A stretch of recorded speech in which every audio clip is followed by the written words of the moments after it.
दोस्तों, समय था 1965 का।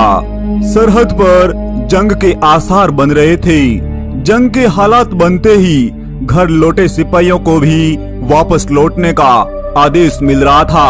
और एक ऐसा ही वाकया उत्तर प्रदेश के गाजीपुर जिले में होता है। गाजीपुर के धामपुर गांव का सिपाही अब्दुल हमीद भी अपने बच्चों के साथ छुट्टियां मना रहे थे।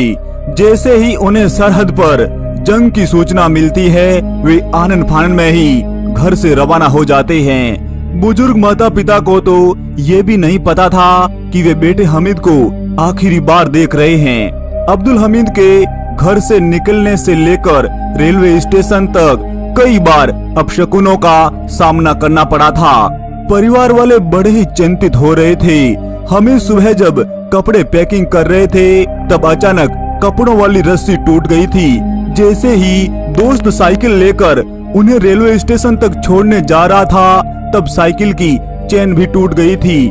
जैसे ही भाग दौड़कर रेलवे स्टेशन पर पहुंचे तो रेल भी चली गई थी। यह शायद कुदरत का इशारा था या कुछ और। फिर भी इस जांबाज ने हार कहाँ मानी थी। रात की आखिरी ट्रेन में बैठकर पंजाब के लिए रवाना हो गए थे और अगली सुबह ही अब्दुल हमीद पंजाब के तरनतारण जिले के खेमकरण सेक्टर में सेना की अग्रिम पंक्ति में तैनात हो गए थे।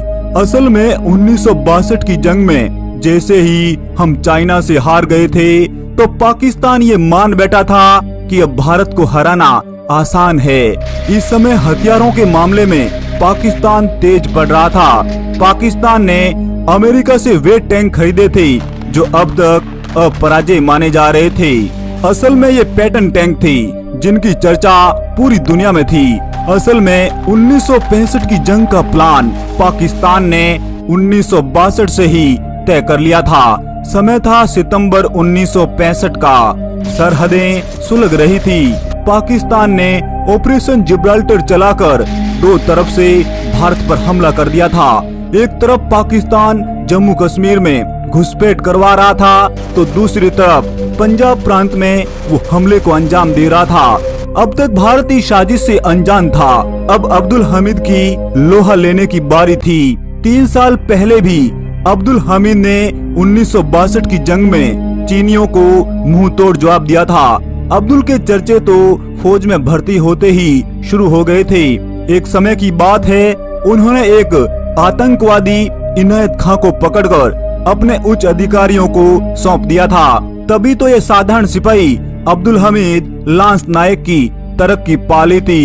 एक बार अब्दुल हमीद ने अपने भाई से भी जिक्र किया था कि भाई, पलटन में तो उन्हीं की इज्जत होती है जिनके पास कोई न कोई चक्कर होता है। मैं भी जंग में लड़कर कोई न कोई चक्कर जरूर लेकर लौटूंगा। समय था 5 सितंबर 1965 का। लड़ाई का हुक्म मिलता है। सैनिक अपने बैरक में लौटकर हथियारों की तैयारी कर रहे थे। पाकिस्तानी फौज पंजाब प्रांत के खेमकरण सेक्टर पर कब्जा करने के लिए आगे बढ़ रही थी।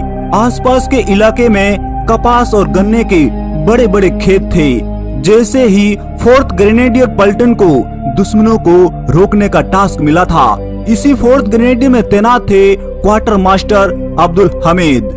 अब्दुल हमीद और उनकी टीम ने पूरी रात रुककर इन कपास और गन्ने के खेतों में पाकिस्तानी टैंकों का इंतजार किया था।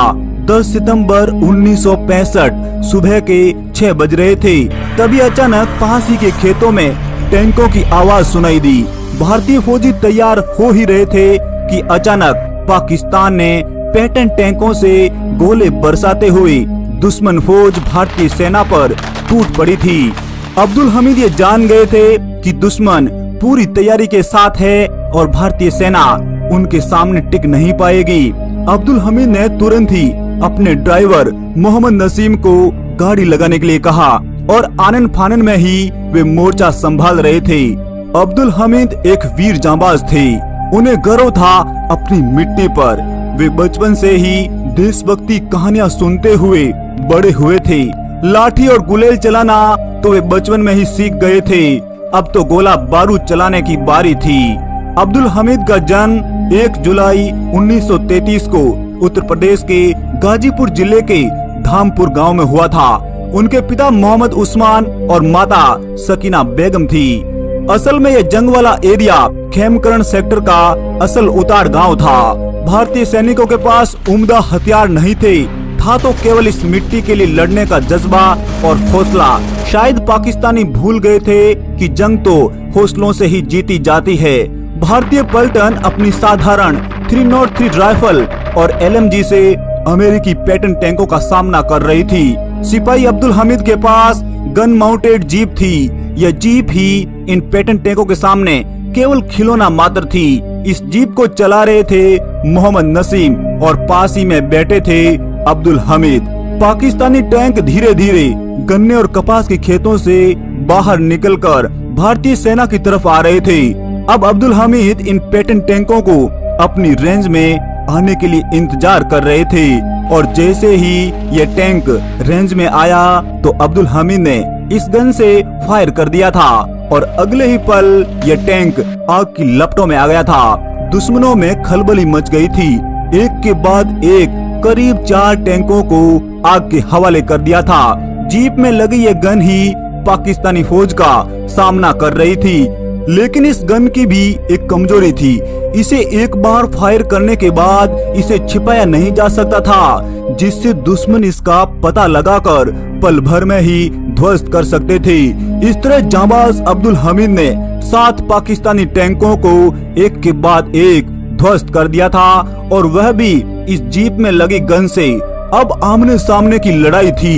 एक मुस्लिम फौजी दूसरे मुस्लिम फौजी के सामने आंख से आंख मिलाकर लड़ रहा था। पाकिस्तानी फौज ने अब्दुल की जीप पर फायर कर दिया था और तुरंत ही अब्दुल ने भी अपनी जीप से एक ऐसा ही फायर किया था।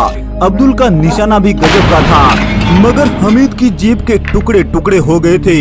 वहीं पाकिस्तानी टैंक के भी परखच्चे उड़ गए थे। पाकिस्तानी गोला अब्दुल हमीद को चीरता हुआ निकल गया था। कपास के खेत में अब्दुल हमीद के चीथड़े चीथड़े बिखर गए थे। अब्दुल हमीद तो इस दुनिया में नहीं रहे, मगर पलटन में एक आग को पैदा कर दिया था। हमीद के त्याग को देखकर भारतीय सेना जोश में आ गई थी। सैनिकों का ऐसा जज्बा देखकर पाकिस्तानी भाग खड़े हो गए थे। खेमकरण सेक्टर में पाकिस्तान के करीब 100 पैटर्न टैंक आए हुए थे। भारतीय सेना ने यहाँ एक तरकीब को अपनाया। नहर का पानी खोल दिया था, जिससे यह एरिया जलमग्न हो गया था। अब पाकिस्तानी पैटर्न टैंक इस दलदल में फंसकर रह गए थे। भारतीय फौज ने खेमकरण सेक्टर में करीब 100 पैटर्न टैंकों को अपने कब्जे में लिया था। खेमकरण सेक्टर को पाकिस्तानी टैंकों का कब्रगाह बना दिया था।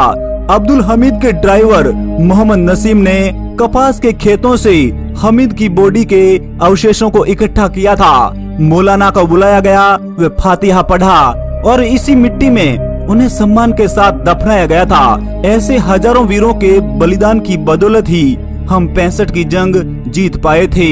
अब्दुल हमीद को असाधारण वीरता दिखाने के लिए मरणोपरांत भारत का सर्वोच्च वीरता पुरस्कार परमवीर चक्र दिया गया था। उनकी पत्नी रसूलन बीबी ने राष्ट्रपति राधा कृष्णन से ये परमवीर चक्र प्राप्त किया था। मां भारती के इन वीर सपूतों को यूनिक डिस्कवरी टीम बार बार नमन करती है। अगर ये वीडियो पसंद आया है तो चैनल सब्सक्राइब के साथ ही वीडियो लाइक जरूर कीजिएगा। जय हिंद, वंदे मातरम।